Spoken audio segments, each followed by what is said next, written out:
Muy buenos días. El día de hoy vamos a hablar sobre el tema de la anatomía de la vía lagrimal. En esta presentación vamos a describir la principal anatomía del sistema de la vía lagrimal y pues, es importante saberla debido a que es fundamental para la adecuada evacuación de las lágrimas desde la superficie ocular hasta la cavidad nasal. Hay que hablar sobre anatomía, pues empezando hablando sobre la embriología. La vía lagrimal tiene un proceso complejo que ocurre durante el desarrollo fetal. Se origina a partir del ectodermo superficial y el mesénquima subyacente. El origen y la formación inicial se va a dar alrededor de la cuarta a la sexta semana. La vía lagrimal deriva del ectodermo superficial de la hendidura nasoóptica, de una depresión entre el proceso maxilar y el proceso nasal lateral. Durante la cuarta semana, el ectodermo va a engrosarse y forma un cordón epitelial sólido que queda embebido en el mesénquima subyacente. La canalización del cordón epitelial se va a dar dentro de la sexta a la doceava semana.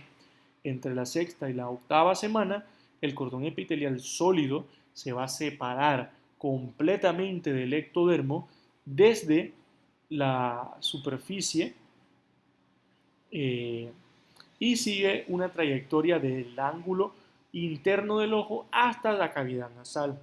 A partir de la décima semana, este cordón va a comenzar a canalizarse y este proceso que se completa alrededor de la doceava semana va a formar la estructura tubular de la vía lagrimal. La diferenciación de las estructuras se va a dar en la doceava y la veinteava semana. El saco lagrimal se va a desarrollar en la parte superior del cordón epitelial, ubicado en la fosa lagrimal. Entre el proceso maxilar y el proceso nasal lateral, los conductos canaliculares se van a formar las conexiones entre el saco lagrimal y los puntos lagrimales. Y en el conducto nasolagrimal se va a desarrollar en la porción inferior, abriéndose en el meato nasal inferior. El epitelio de la vía lagrimal va a provenir del ectodermo, mientras que el tejido conjuntivo y la vascularización van a ser de origen mesodérmico. La apertura del conducto nasolagrimal se va a dar dentro del sexto al séptimo mes. En la mayoría de los casos, la membrana que obstruye la apertura del conducto nasolagrimal en el meato nasal inferior se abre espontáneamente antes del nacimiento. En algunos neonatos inclusive, esta membrana puede persistir tras el parto, causando una obstrucción congénita de la vía lagrimal.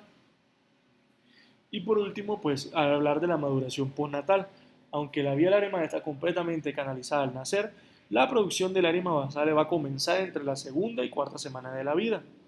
La maduración funcional de la vía lagrimal se va a complementar en los primeros meses de vida. Sobre la anatomía del sistema lagrimal. El complejo lagrimal pues, está formado por glándulas lagrimales, glándulas lagrimales accesorias, puntos lagrimales, conductillos lagrimales, saco lagrimal y conducto nasolagrimal. La glándula lagrimal tiene la siguiente estructura: la porción orbitaria, que es en forma de almendra, se localiza en la fosa lagrimal del segmento temporal antero superior de la órbita y está separada de la porción palpebral por el cuerno lateral del músculo elevador de los párpados. Para lograr acceso quirúrgico a esta porción de la glándula va a ser necesario realizar incisiones en piel, músculo orbicular del ojo y tabique orbitario. La porción palpebral es más pequeña y se localiza justo arriba del segmento temporal del ápice conjuntival superior. Los conductos secretores de lágrimas se originan en más o menos 10 pequeños orificios y comunican las porciones orbitaria y palpebral de la glándula lagrimal con el ápice conjuntival superior. Con la recesión de la porción palpebral de la glándula se cortan todos los conductos comunicantes y por tanto se impide la secreción total de la glándula. Las glándulas lacrimales accesorias, que son las de Krauss y de Wolfring, se localizan en la sustancia propia de la conjuntiva palpebral. El drenaje de lágrimas de la hora lagrimal se va a realizar por los puntos lagrimales superior e inferior y a través de los conductillos hacia el saco lagrimal que se ubica en la fosa lagrimal. El conducto nasolagrimal continúa hacia abajo desde el saco y desemboca en el orificio inferior de la cavidad nasal, lateral respecto del cornete inferior.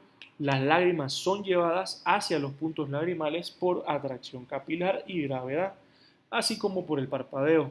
Las fuerzas combinadas de la tracción capilar eh, en los conductillos, la gravedad y el bombeo del músculo de Horner, que va a ser la extensión del músculo auricular del ojo, hacia un punto que está detrás del saco lagrimal, mantiene lo que es el flujo de lágrimas hacia el conducto nasolagrimal. La irrigación del sistema lagrimal, la fuente pues, principal es la arteria lagrimal, que va a ser una rama de la arteria oftálmica, proveniente de la arteria carótida interna. La glándula también puede ser irrigada por la arteria infraorbitaria, que va a ser una rama de la arteria maxilar, que se origina de la carótida externa. La glándula lagrimal va a ser drenada por la vena oftálmica superior hacia el seno cavernoso. Su drenaje linfático se realiza por, por medio de los ganglios linfáticos parotidios superficiales que drenan en los ganglios cervicales profundos superiores. Su inervación recibe inervación sensitiva, parasimpática y simpática. El nervio lagrimal procedente de la rama oftálmica del nervio trigémino, que va a ser el quinto par, va a proporcionar inervación sensitiva a la glándula. Las neuronas motoras parasimpáticas estimulan la secreción de líquido lagrimal y las fibras parasimpáticas preganglionares del sistema nervioso central van a llegar al ganglio pterigopalatino a través del nervio petroso mayor, que va a ser rama del nervio facial y del séptimo par craneal, y el nervio del conducto pterigoideo. Estas fibras van a hacer sinapsis con fibras parasimpáticas postganglionares dentro del ganglio que luego viajan dentro de los ramos cigomático y cigomático temporal del nervio maxilar para así inhibar la glándula. La inervación simpática va a proceder del ganglio cervical superior. Desde este ganglio, las fibras nerviosas alcanzan el ganglio pterigopalatino a través del plexo carotidio y el nervio petroso profundo. Posteriormente, las fibras simpáticas, sin hacer sinapsis en el ganglio, recorren eh, el mismo camino que las fibras parasimpáticas que inervan la glándula lagrimal. La inervación simpática regula el flujo sanguíneo de la glándula lagrimal y las secreciones glandulares. Tanto las fibras secretomotoras parasimpáticas postganglionares como las fibras simpáticas postganglionares llegan en la última instancia a la glándula lagrimal mediante el nervio lagrimal.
El sistema larimal desempeña un papel esencial en la protección y mantenimiento de la salud ocular, asegurando así la lubricación, nutrición y eliminación de partículas y microorganismos de la superficie ocular.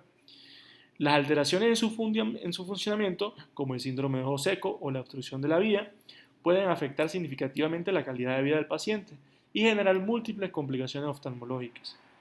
El diagnóstico adecuado basado en la evaluación clínica y pruebas específicas va a ser clave para establecer un tratamiento eficaz que puede incluir desde medidas conservadoras hasta intervenciones quirúrgicas. Y por último, la investigación continua en terapias avanzadas y tecnología diagnóstica sigue mejorando el manejo de estas patologías, optimizando los resultados clínicos y el bienestar de los pacientes. Muchas gracias.